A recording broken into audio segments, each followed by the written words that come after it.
Boa noite, boa noite. Eu sei que o Espírito Santo já tem falado contigo. Eu sei que Ele ainda tem mais para fazer em nosso meio. E não se perca naquilo que Deus quer fazer nessa noite. Eu sei que o Espírito Santo tem muito para dizer a nós, para fazer em nós e para que nós façamos por Ele também. Que o Espírito Santo nos conduza nessa noite, que Ele seja tudo em nós, através de nós, para que o seu coração, o meu coração, seja cheio das verdades absolutas que só existem na palavra de Deus e que nós sejamos impulsionados e motivados por ela, em nome de Jesus. Em nome de Jesus. Em nome de Jesus.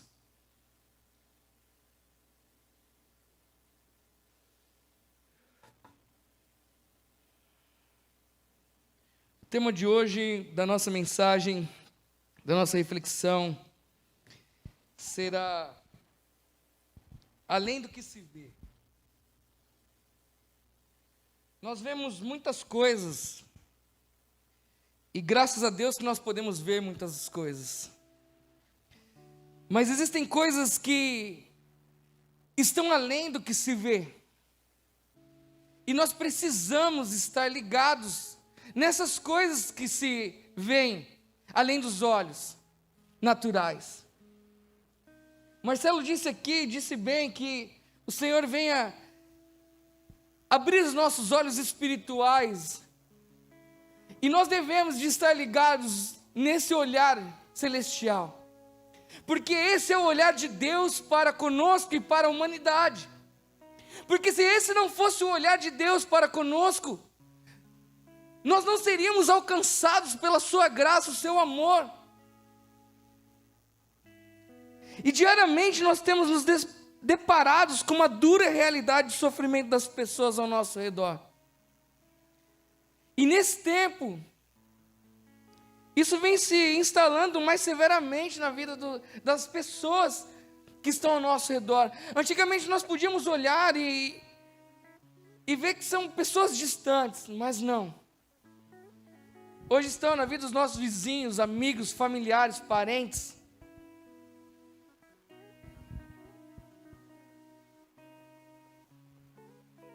E é tanta porrada que a vida dá, é tanta pancada que vem, muitas vezes, que as pessoas procuram não sabem o que, e muito menos aonde encontrar. Eu tenho visto algumas reportagens, estudado sobre alguns assuntos,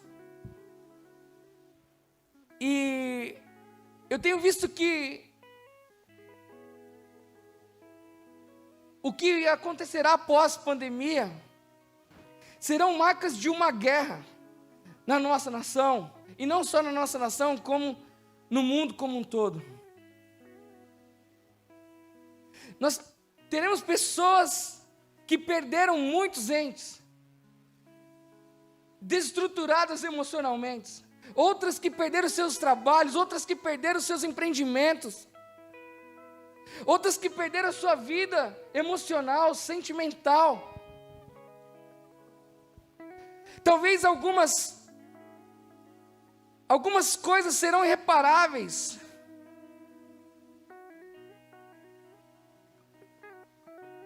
Mas nós temos a certeza de que há algo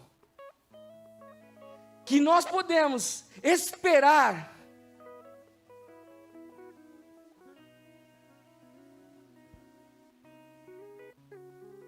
que é a manifestação da glória de Deus em nós, e não só em nós, mas através de nós.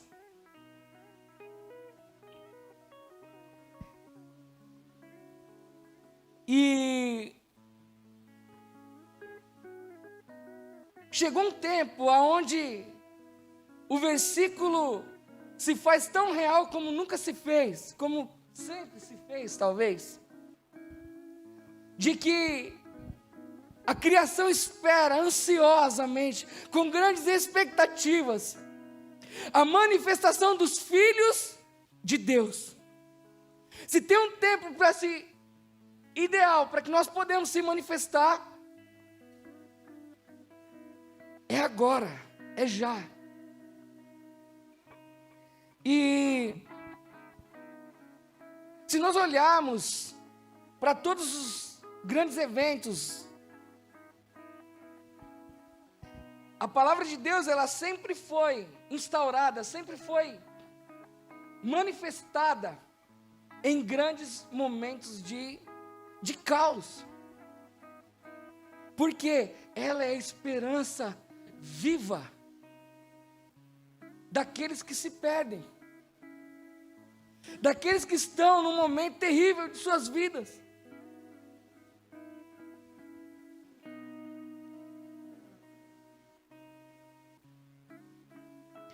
Em Mateus 9,36 diz assim: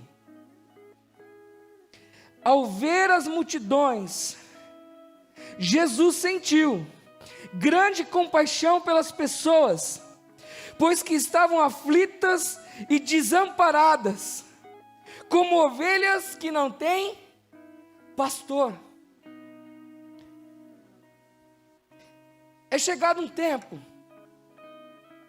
e Deus está levantando uma geração de pastores aqui nessa comunidade.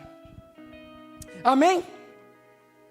Eu acredito que Deus tem transformado o nosso olhar e alinhado o nosso sentir com o mesmo sentimento que houve em Cristo Jesus. Nós não podemos ver, nós não podemos passar sobre o sofrimento das pessoas que estão ao nosso redor como se nada tivesse acontecido. Porque nós acabamos de ler que Jesus, ao ver as multidões, sentiu grande compaixão pelas pessoas, pois que estavam aflitas e desamparadas. Eu quero te dizer, se você está nos acompanhando nessa noite, e você está aflito, se sentindo desamparado nesse momento, Jesus está olhando para você. Sim, Jesus está te vendo, está sentindo compaixão de ti, e Ele te dará o escape, Ele te dará a manifestação do seu amor, Ele te dará alívio para a sua alma, em nome de Jesus. Espera isso dele. Você que anda aflito e desamparado, espere Jesus, pois Ele está olhando para você, está se compadecendo dos seus sentimentos, da sua situação. Depois disso, depois dessa passagem, Jesus ele fala que os campos estão prontos, mas que estão poucos os ceifeiros. Ali no versículo 38 ele diz isso, de Mateus 9, desculpa. E eu queria tirar um tempo aqui, para nós orarmos. Senhor, eu te peço, assim como diz em Mateus 9, que haja em nós o mesmo sentimento que houve em Cristo Jesus nesse tempo, Senhor. Sim, que nós, ao olharmos para a multidão, ao olharmos para os nossos amigos, vizinhos, parentes, ou olharmos para alguém, nós tenhamos compaixão, e que ao perceber as suas aflições e os seus desesperos de não estar amparado num momento como esse, nós possamos ser o pastor que essas pessoas esperam. Porque existem pessoas, ovelhas, como que não tem pastor, como se não tem direção, e nós temos a direção, nós temos a luz do mundo, nós temos a lâmpada para os nossos pés, nós temos Jesus. E nós queremos, nesse tempo, Senhor, encarnar Jesus nas nossas pegadas, nos nossos passos, nas nossas mãos, nas nossas palavras, nos nossos sentimentos, Senhor. E eu oro, suplicando ao Senhor da Seara, envia-nos ceifeiros nessa, envia-nos aquele que darão conta do serviço, Pai. Desperta-nos, sim, Senhor, do nosso comodismo e lança-nos para esse tempo, numa manifestação da Tua palavra, assumindo a nossa função pastoral, Pai, em nome de Jesus. Deus está levantando, eu digo de novo, Deus está levantando uma geração de pastores nesse tempo. E quando eu falo disso, é além dos ofícios, além dos cargos ou dos títulos de um pastor.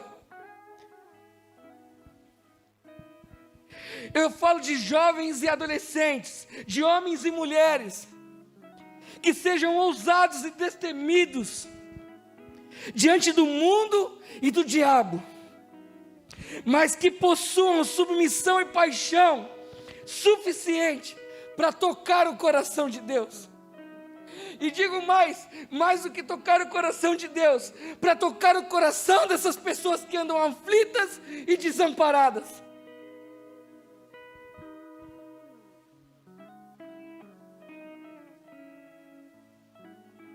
Esses dias eu entrei no app de vendas, de compras e vendas de coisas usadas. Eu estava procurando uma cadeira de escritório para casa.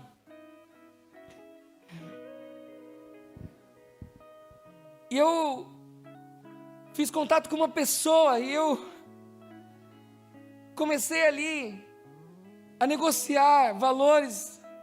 E eu comecei a perceber que não seria só um interesse de compra ou de venda naquele momento.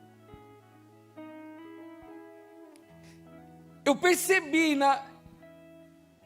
numa conversa no chat desse app que eu precisava perguntar como que as coisas estavam, se tudo estava bem para aquela pessoa. E quando eu fiz essa pergunta, ela falou: minha filha está muito mal.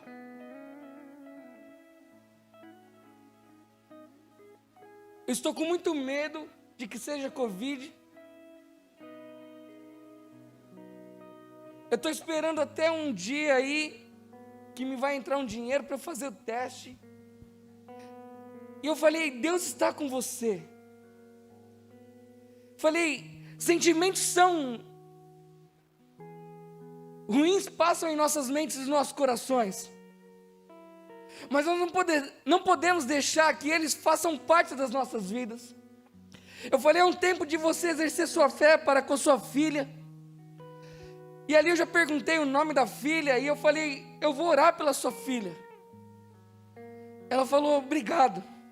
De conversar com você eu estou me sentindo um pouco mais leve já. Eu não comprei a cadeira dela, porque não sei por qual motivo, mas eu entendi que aquele dia era uma maneira de, eu não só falei de Jesus, como eu instruí ela a procurar algumas coisas para que ela pudesse fazer consulta e o teste na filha dela. E nós precisamos estar atentos ao menor sinal. E eu quero falar aqui de 3 pontos, rapidamente. Primeiro ponto: gratos sim, porém insatisfeitos. Nós temos que ter alegria na salvação, sim, porque lá em Salmos fala isso. No Salmo 51:12 fala que nós temos que ter a alegria da salvação. Mas nós não podemos estar acomodados nessa alegria de sermos salvos. Sabe por quê? Porque há um versículo que gera em nós uma insatisfação, e nós devemos de ser movidos por ele, porque Jesus disse lá em João 14, 12, de que era possível fazer obras maiores do que a que ele fez. Se Jesus não tivesse dito isso, eu não acreditaria. Mas existe algo que nós podemos correr atrás, e se ainda nós não estamos fazendo, um dia nós temos que ter a expectativa de que Deus nos usará para fazer coisas maiores.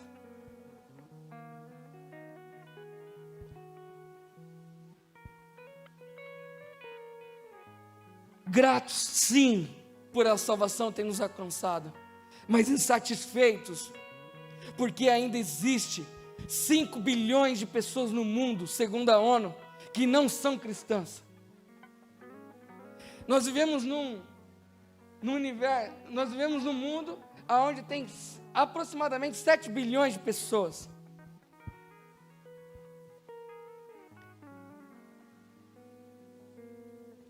E muito mais da metade ainda não teve um encontro com Deus. E aí às vezes a gente vê esses dados de que os evangélicos cresceram absurdamente nos últimos anos. Mas cresceram como o quê? Com a manifestação viva do Evangelho de Cristo Jesus? Ou de uma religião? Muitos só mudaram de religião. Muitos não vivem o que Cristo nos impulsiona a viver. Segundo ponto, olharmos para a multidão, porque lá no versículo 36 fala, Jesus olhou, olhando para a multidão, Jesus se compadeceu. Nós temos que ter esse olhar, e Jesus é o exemplo disso, cara. Se nós pegarmos os evangelhos, nós temos vários exemplos de Jesus, aonde fala, olhando, movido de compaixão, de íntima compaixão. A compaixão, ela é a empatia que se ouve muito falar, que se ouve pouco e que se vê pouco demais. É se colocar na condição do outro, cara. Talvez nós nem mensuramos o que é passar fome. Nós nunca saberemos, talvez. Mas nós devemos, através da palavra, nos comover com uma situação dessa e nos colocarmos, cara, como seria eu passar fome? Como seria eu olhar para a minha despensa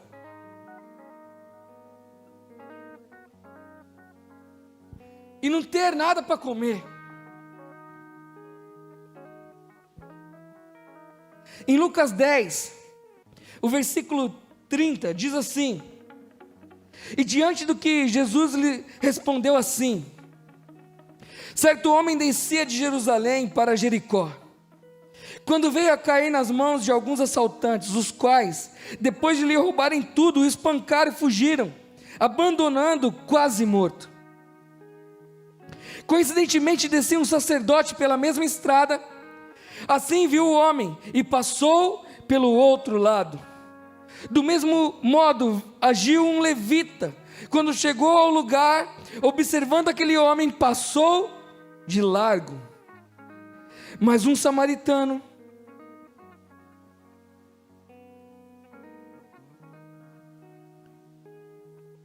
estando de viagem, cara, isso me chamou muita atenção quando eu estava lendo isso. Eu já li várias vezes, já falei várias vezes sobre essa passagem bíblica, mas nesses dias, nessa semana, eu meditando, isso me fez, saltou muito aos meus olhos, me fez mudar uma chave dentro de mim.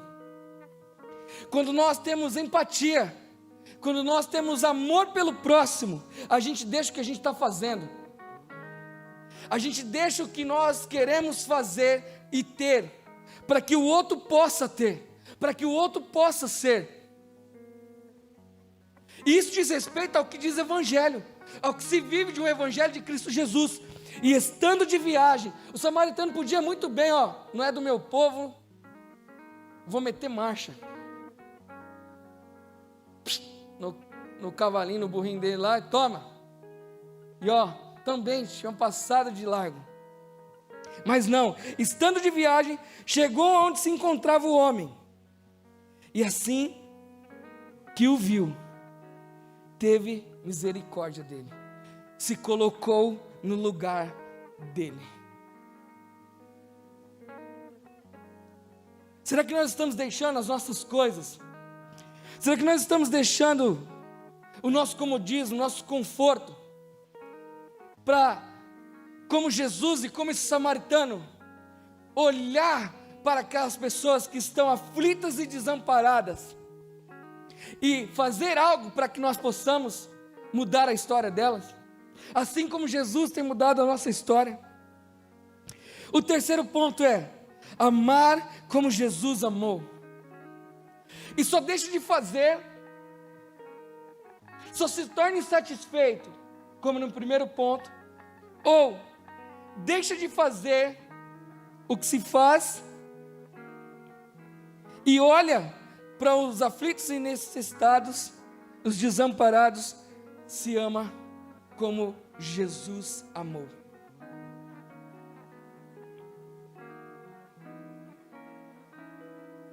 Lá em 1 Pedro 5, o versículo 2 e 3, nós somos desafiados a exercermos essa função pastoral. E eu volto a dizer, não estou falando aqui de títulos, de cargos ou ofícios. Jesus nos chamou para amarmos uma multidão que anda aflita e desamparada, como pessoas que não têm, como ovelhas que não se têm pastor.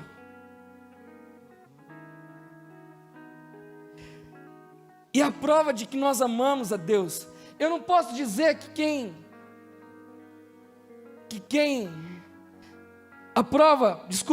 a prova de quem ama, pastoreia. Quem ama, pastoreia. E nós provamos o nosso amor pastoreando as ovelhas do rebanho de Deus.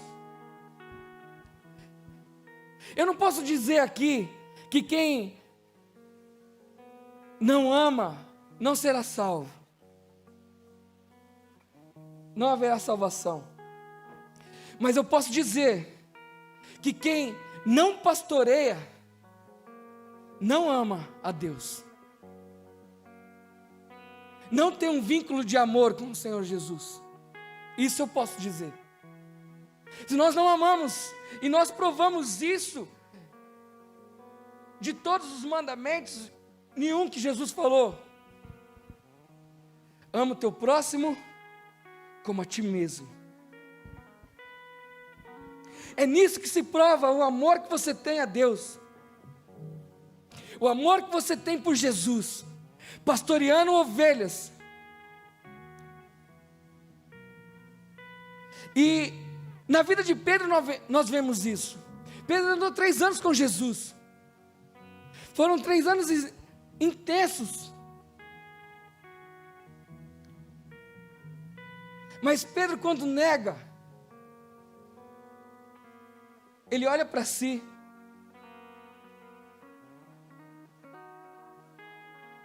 E a Bíblia fala que quando nós voltamos para nós mesmos, nós buscamos nossos próprios interesses. E foi isso que Pedro fez. Mas Jesus vem de encontro a ele.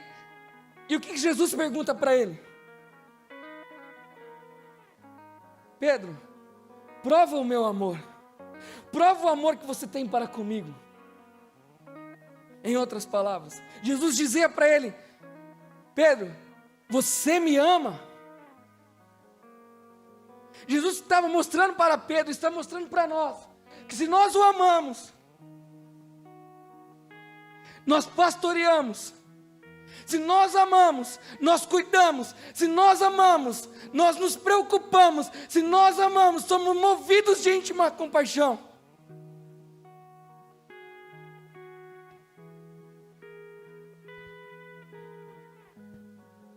E só vive dessa forma. E só aplica esses 3 pontos e se torna real em nossas vidas. Se nós vivemos uma vida de uma entrega total. Nós ouvimos algo aqui nessa comunidade há tanto tempo atrás, mas que reverbera tanto em coração daqueles que ouviram. Uma entrega total, uma entrega sem reserva, sem lamento. Quem ama, se entrega. Quem ama, se entrega.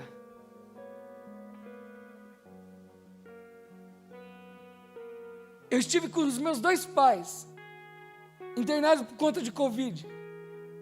Com os meus pais, melhor dizendo.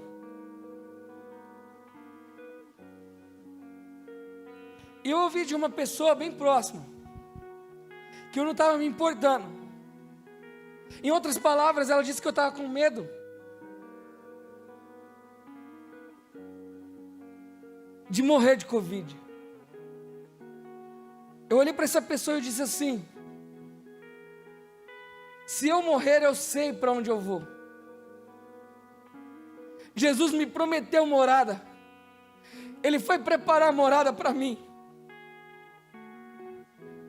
E eu disse: eu sei que a minha vida não é aqui. Se eu morrer, vai ser lucro. E ainda mais se eu morrer cuidando dos meus pais. Ah, mas você vai deixar 2 filhos órfãos. Nós não entendemos os propósitos de Deus, cara. Nós não entendemos os processos que a vida nos colocam. Por isso nós devemos de viver intensamente, apaixonados por Deus, apaixonados pela sua palavra, por aquilo que Ele zela, que é amar as pessoas.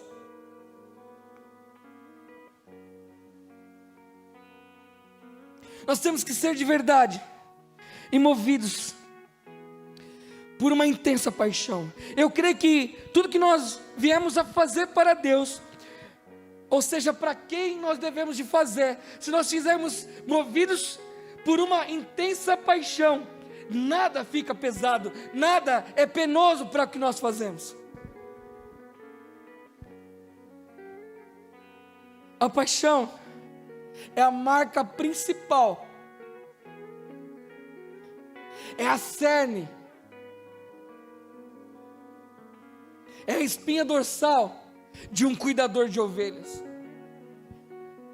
Jesus era apaixonado por nós, continua sendo apaixonado por cada um de nós, por isso que Ele se entregou, e a Bíblia fala que Ele foi como uma ovelha, sem dizer um pio, porque Ele sabia, Ele tinha paixão por aquilo que Ele saberia, o que a entrega dEle, o que a morte dEle geraria em nós. Nós vivemos num momento muito intenso, emocionalmente falando, onde se polarizam muitas coisas, sentimentos. Isso é um erro, cara. É um erro a gente polarizar num tempo como esse. Sabe por quê? Porque nós deveríamos de estar anunciando Cristo e não defendendo pontos de vista.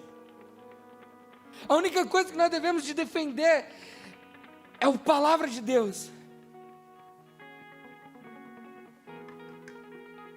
Eu queria que vocês vissem um vídeo agora, para ilustrar e concluir tudo que nós estamos falando aqui.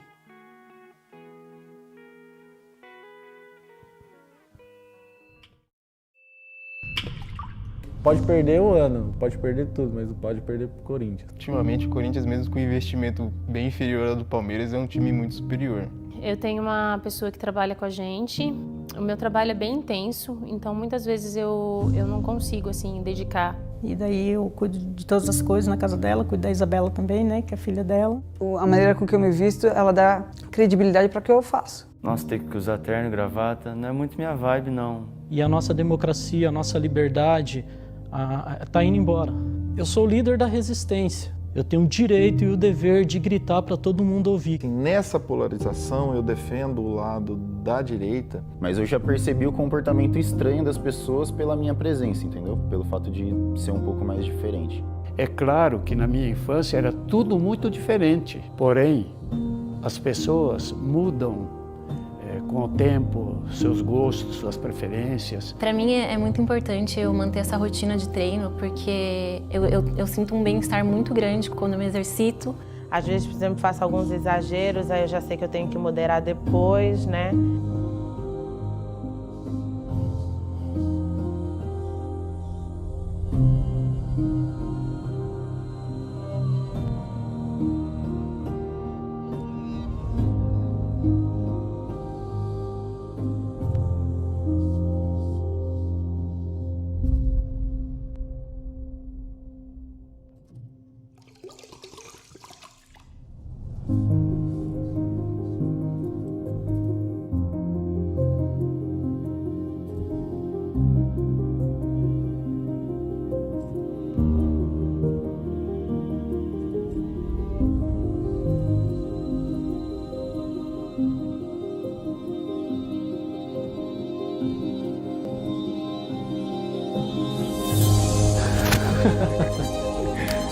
E aí, cara?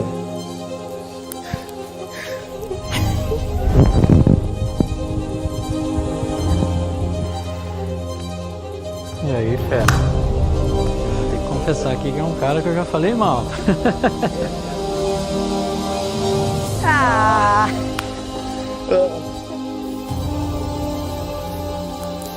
Prazer, Kaique.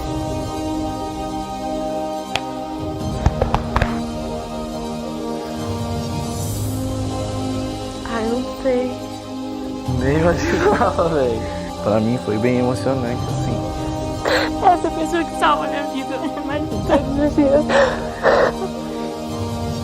Desculpa qualquer coisa, viu? Eu que te peço. O aconchego desse abraço me lembrou um pouco do meu pai.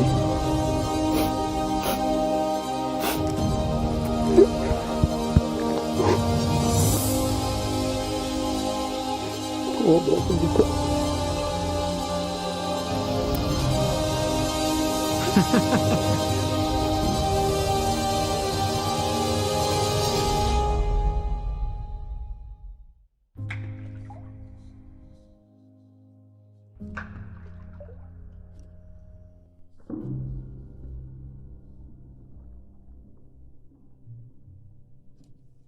Sim, Senhor, que nós estejamos dispostos a ir além do que se vê, Pai.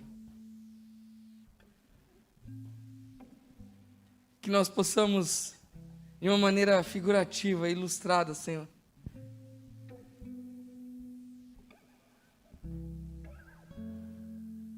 estar com essas vendas. Porque certamente se cada um deles estivesse sem as vendas, ó Pai, não poderia ir além do que se vê, Pai. Assim como Jesus foi além do que se viu, assim como o samaritano que foi além do que se viu, que nós podemos aprender, como Pedro aprendeu, Senhor, que se nós amamos ao Senhor, nós pastoreamos o seu rebanho.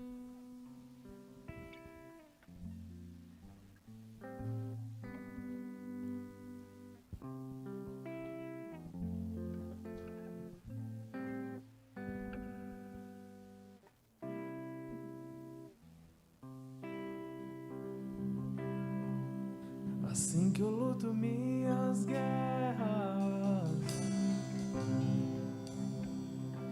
assim que eu luto minhas guerras, assim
Senhor, eu oro a fim de que nós sejamos despertados.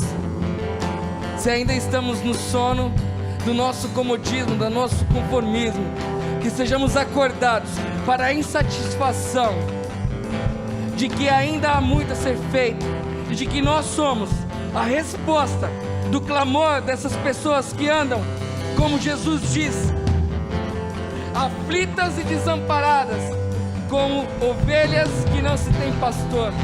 Senhor, nós dizemos sim, nós queremos pastorear a nossa geração.